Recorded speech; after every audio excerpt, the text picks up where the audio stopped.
Hi guys, welcome back to For You. Now, in this video, I am joined by Nicky Lowe. Hello, Nicky. How are you? Hi, I'm Now, very well, thank you. Nicky is a master executive coach with more than 15 years experience, and you are also the founder, I want to make sure I get this right, the founder of Wisdom for Working Moms. Is that right? That's right, Now, yes. coming up in this video, we've got some brilliant advice from Nicky. But before we get into that, it's very timely and very apt, this video, because we're coming up to 12 months of COVID. I'm sure many of us are looking forward to the end of COVID. I'm sure it's going to come at some point, but we're getting 12 months into it. And I don't know about you, Nicky, but I'm starting to feel a bit tired with this. And this is something that you experienced yourself. You experienced burnout about 12 months as well, wasn't it? Yeah, so if I rewind 8 years ago, I was probably in the best place of my life. Professionally, I was thriving. We were renovating a beautiful house in the countryside, two dogs, husband, and life was going really well. And Oh, we sounds decided, idyllic. yes. And then we thought, actually, now's the right time for us to become parents. So, and I thought I was in a really great position to become a parent. Everything was kind of right in my life. And we were lucky enough to have a beautiful baby boy. And about 12 months into motherhood, I started to crash and burn and didn't understand what was going on. And it took me a while to get diagnosed, but I finally got diagnosed with adrenal fatigue. So I'd managed to burn myself out in the first 12 months of motherhood, as you say. So yeah, it's now become a particular passion area of mine. So I was working all around the world as an executive coach, working for some of the world's leading organizations, coaching their executives, and decided that the journey that I went on to recover, I call it kind of my burnout to breakthrough journey.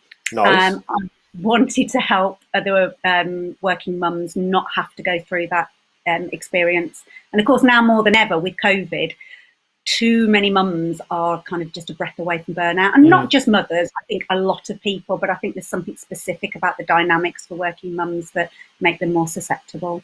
There's some lovely sound bites. It's a breath away from burnout, burnout to breakthrough.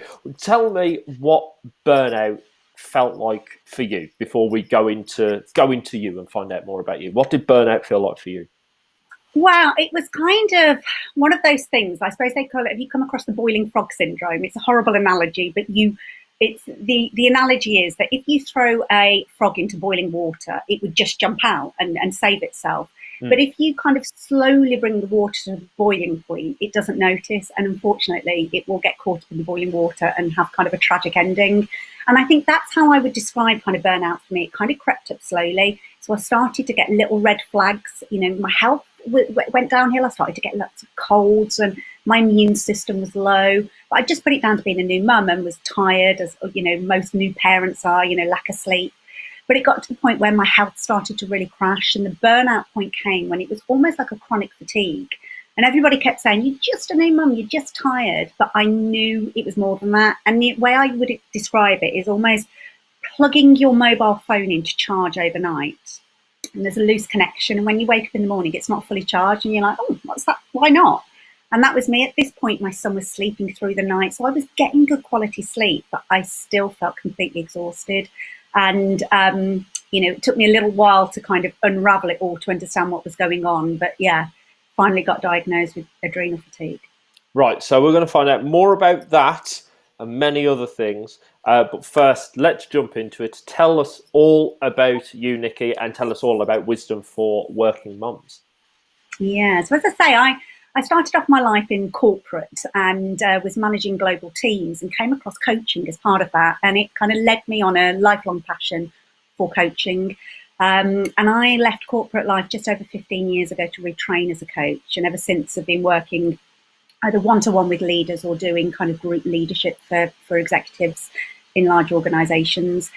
And then after having my son and having this experience, I decided that I wanted to help specifically women that may not have access to a coach within an organization, so their employer may not pay for them, but needed it at a point in their life where actually we need more support than ever.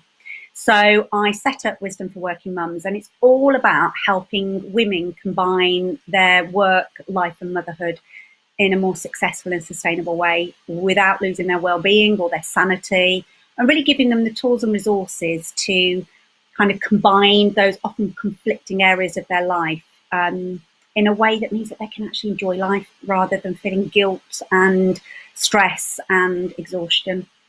Now, are you happy to share some hints and tips with us a bit later on? Maybe a top 3? Absolutely, yes. Right, well, stick around, guys. Make sure you keep watching for that. Before we give you those hints and tips, let's talk about the actual challenges that working mums could be facing. And potentially not just working mums, because we've all faced challenges during COVID. So let's have a look at the challenges first, and then potentially let's have a look at how they are potentially amplified for a working mum. So what kind of challenges do you think we've faced so far? Well, I think COVID has really presented us with what the military call a VUCA situation, so VUCA. And the V is around, it's a volatile situation. The U is it's uncertain. The C is it's complex. And the A is it's ambiguous. So all of us have faced this kind of VUCA situation and have had little resources to really deal with it. We've never come across anything like this before. And the resources that we may have used in our everyday life to cope with challenges have been removed. Gyms have been closed. So those that use exercise, the ways in which we may have felt more resilient in the past either haven't been accessible or have been completely annihilated. So I think for all of us, it's created this challenge. And the aspects of a VUCA environment is that it's for human beings that's incredibly stressful, or it's potentially stressful. They are stressors on our system. As human beings, we like a degree of certainty. We like kind of knowing what's going to happen and having a sense of control. So all of those things will have put a stressor on our system. And for some more than others, depending on what their situation is and their personal preferences. But add on to that, there's kind of like this collective anxiety almost that, we've been feeling. So as human beings, again, we pick up on that kind of anxiety. So even if we're not naturally an anxious person, there's that kind of, there's been that sense. And I think it's the prolongedness of this situation has also impacted us. So we all operate within a resilient zone. And for many, we will have been pushed probably to our limits, if not kind of out of our resilient zone. And so, that's as a collective. And then if you layer on the specifics for working mums, so, for many women, the domestic load falls on, even in the most modern of households, even where the woman, all the research shows, even the most modern research, where even if the woman is the main breadwinner, actually the domestic load does fall more on the women's shoulders. So with childcare, with schools closing, a lot of women are having to now juggle. And this isn't to say not all working parents are doing this. This is for dads absolutely as well. But if you look at the research, it is more so for the women. And even if they're not actually doing it, there's almost like this internal systemic obligation of cultural and societal factors that's what a good mum does. That women are kind of shouldering a lot of that domestic load whilst trying to combine it with their work, with home life, with schooling simultaneously. And there just aren't enough hours in the day to do that. So for women in particular, what we're seeing is more signs of burnout as they're trying to juggle this and extend their day, getting up earlier to fit the work in before their kind of paid job, before they then kind of fit in the homeschooling and the child caring and manage all the domestic load without the support, so without the childcare support or without being able to have kind of grandparents come and support. So I think there's, some specific challenges about that balance. And for most women, again, the research is showing that a lot of them are kind of having to ask for furlough just to be able to cope with that. And then kind of the internal struggle of trying to manage my career and be the best mum I can, that internal conflict is huge. Do you think as a man, my knowledge of the inner workings of women is somewhat limited. I like to think that I know women and get on with women very well, but my wife would tell you that I'm a very stereotypical bloke and that actually I'm a very simple being. But do you think that certainly say like as a man, if I see a problem, it's almost my internal instinct to go out there and go, well, I will go and fix that, because generally men are problem solvers. Do you think that because of the hardwiring in us, not only are these external factors that are pushing women, or making them almost feel this guilt that they need to do that, but there's almost this natural instinct to go out and do that, to still be as and take on as much as we possibly can. Yeah, and I think it's a very complex. There's almost so many different complex issues that are laid into this, because there's absolutely biological, physiological. Even if you take women that have been pregnant, given birth, we don't really, our culture is all about bouncing back and getting back, and not honouring that transition that goes on physically, mentally, emotionally. And there's a brilliant book being written called Postnatal Depletion, about actually the impact on women being depleted through that kind of birth and pregnancy and birth for years later. We're not just talking kind of the first few months, but years later. So there's those issues. There are absolutely, in terms of the hardwiring of the brain and kind of evolutionary processes, there's cultural and society processes. There's the way that we're brought up. Girls tend to be brought up to kind of perfect, please, or perform. So those are layered in about, I want to please, I've got to keep everybody happy, I've got to perform at my best and perfect it all. So kind of in lockdown, women probably would have seen that stuff come to the surface about, I can't make everybody happy, I can't do my work to my best of my ability and keep my family happy simultaneously, and I can't do it to the standards that I would expect of myself. And something has to give, and there's that again, internal conflict that we go through to do that. Well, we've got hopefully some tips around that coming up for you in just a minute. But before we do that, can we talk about how you are trying to help? What is Wisdom for Working Moms doing to help, and what are you doing personally to try and help? Apart from obviously giving away some free tips later on. Yeah, so particularly at the moment, I'm just about to launch a whole program of work called Reigniting Your Resilience, which is about kind of the tools and the support and the strategies to really help us understand what we can do to rebuild our resilience if we found that it's been kind of worn down or compromised. I mean, in fairness, who hasn't had that experience over the last 12 months?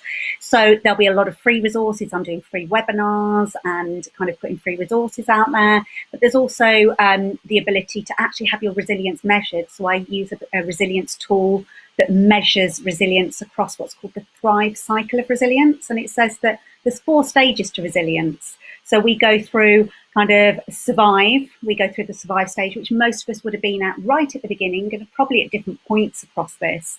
Then it's about kind of adapting. So what do we do to adapt? And then to integrate that into everyday life, to then finally move to thriving. And we get stuck on different parts of that cycle. So it measures across 16 different factors of attitudes, feelings, and behaviours. Where might we need to pay attention to feel more resilient, and what are the strategies we can use to do that? So people can actually have their resilience measured and then do an online course, or to have some one-to-one coaching to help with that. So I'm specifically putting through that program of work around it. But I run a podcast, I run a blog, I have free resources around that. And then I also offer paid courses and one-to-one coaching to help working mums. Fantastic. Now, we're going to put a link to all of those in the description below. So if you want to check out any of those, please do use the links in the description below. It's right beneath that like button for this video and the subscribe button for the channel. But let's do some free hints and tips. Should we give some advice out now, shall we, Nicky? So let's start with, should we do 3? Yeah. You happy to give away 3? Go on then, let's have some. So the first one would be thinking about soothing your nervous system. And this wasn't something that I'd ever come across before. And the idea is that, we have our kind of fight and flight system, so our kind of sympathetic nervous system, autonomic nervous system, and our parasympathetic nervous system, which is our rest and digest. And too many of us have got stuck in this fight and flight, which means that, from a hormonal, we are very much in our stress system, which is what happened when I burnt out with adrenal fatigue. I'd literally burnt out my stress system.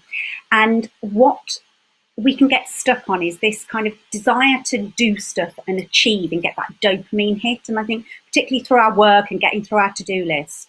So we're either flicking between our drive system and our threat system, so this fight and flight.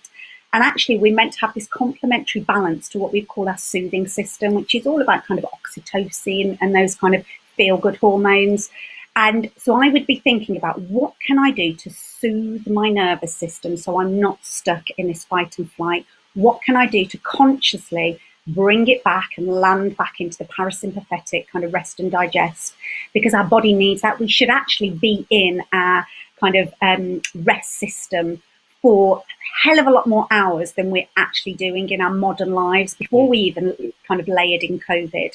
So I would be looking at conscious things to soothe and bring my nervous system back down. Can you give me an example what do you do to soothe your nervous system? Well, yeah, I had strategies before COVID and then I've had to reassess them. So before COVID hit, I would have weekly and monthly strategies that I would use consciously. So I would do weekly yoga and I would actually have monthly reflexology. And that for me, actually, with my life, kept me in balance. When COVID hit, very quickly, I was like, oh, I need daily. So what I would call it resetting, so bringing myself back in. Because for me, I'm good at powering up my kind of adrenaline, cortisol. That's like my superpower. So I have to consciously. So actually, one of the things that I do every morning, I wake up and I call it my sacred start. So I get up before my kids, and my kids are very early risers. So this is something that I've consciously built in to wake 10, 15 minutes before they do, and almost just have peace and quiet. And I might just sit there and light a candle. I might meditate. I might just play some nice music. I might just make a nice coffee. But it's my quiet kind of inner breathing time. And touching on that, it then also be breathing. So consciously using my breath, because I can find myself just firing off emails in that adrenaline. You know, I don't actually have to be facing a particularly stressful situation, but I use the energy, and I think a lot of us can find ourselves in that. And our bodies respond as if there's a real threat, even though, you know, we're just getting through our daily tasks. So using breathing, deep diaphragmatic breathing, because that kind of brings our kind of nervous system back down. It can be using movement, so going for walks. Now, one of the things that I would particularly say if people are experiencing burnout or a bit like, oh, I wonder if I am, often we see a lot of stuff on social media about people doing these HIIT workouts and these kind of going for a run, which is great if it works for you. But if you're feeling burnt out, often your battery is low. And by doing kind of high intensity workouts, we're draining our battery even further. So I would encourage people to think about working in rather than working out. Working out is you're expending energy. Working in is you're bringing energy back in. So that's a gentle walk. It could be yoga, it could be Pilates, just gentle movement that moves your body, which is good for your stress system, because it kind of, if you think about an animal in the wild, they would shake off their stress physically. So movement is good for kind of moving us through the stress cycle, but just being very mindful about the kind of movement we're doing so we're not draining ourselves further. I like that. Working in. I like that phrase. Some fantastic phrasing coming out here. Have we got another tip? You've shared two. Can we get a third one out of you? Yeah, I think that at the moment, one of the things that we should be paying attention to, and I think particularly for women and working mums, this can be a challenge, is focusing on our needs. And what I mean by our needs are the things that make us feel okay, that without them we feel ungrounded, unsettled, or even at its extreme, like unhealthy and unwell. But as women and as mums in particular, we're taught to put other people's needs before our own. You know, a good mum will be a martyr and sacrifice herself.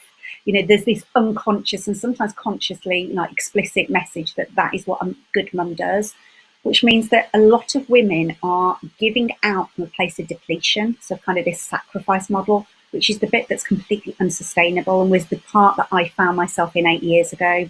So my tip would be to really recognize and give yourself permission to have needs and meet them. So mine, you know, I have more of an introversion need than I ever recognized before I became a mum. So the constant stimulation and noise and demands really drains my system. So I need half an hour of quiet alone time during the day. I'm not talking when I'm sleeping or once the kids have gone to bed. But to fuel me, to be the kind of mum I want to be across the day, I need half an hour quiet time. And I never allowed myself that. But now I contract with, now my children are a little bit older, I can contract with them to say, Mummy needs a quiet time. Can you sit and read a book or watch the iPad? Or, you know, and before I would think that would make me a bad mum for not wanting to be with my kids all the time. But just recognizing I have needs.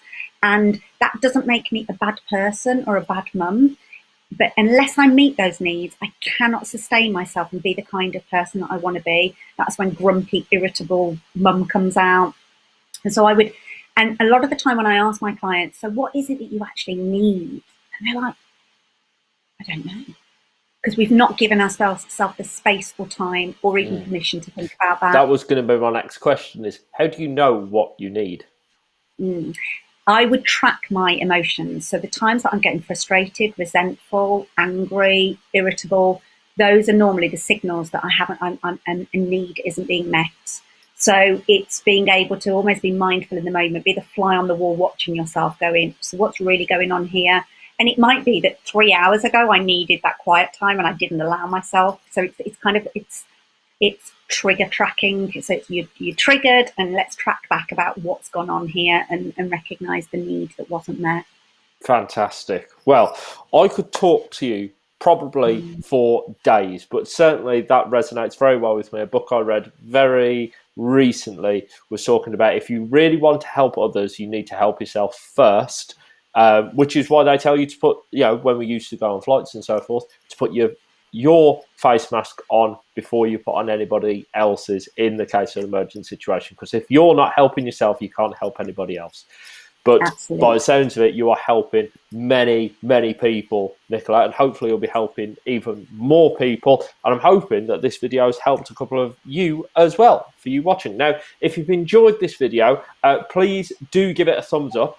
And while you're down there, why not hit that subscribe button? When you do that, you'll get notifications for every time we upload a new video. And we have loads of great content on the channel. There's some fascinating stories on there. One went on recently from Andrew Knight, who was, well, probably someone like you would have coached, Nicola, a very senior director, unfortunately was made redundant. He's now delivering, as he calls them, parcels of joy. So quite a transition he has been through. So if you want to check out that and all of the rest of the videos, there's some fascinating stories and great advice on the channel. Please do have a look around. And if you enjoy what you see, don't forget to hit that subscribe button. Nicola, thank you so much for sharing all of your advice. We're going to link you below in the description so you can find out more about Nicola there. Coming up for you very soon, we've got more great content coming, so another reason to hit that subscribe button. But until then, thank you very much for watching. We'll see you again soon. And as always, stay safe.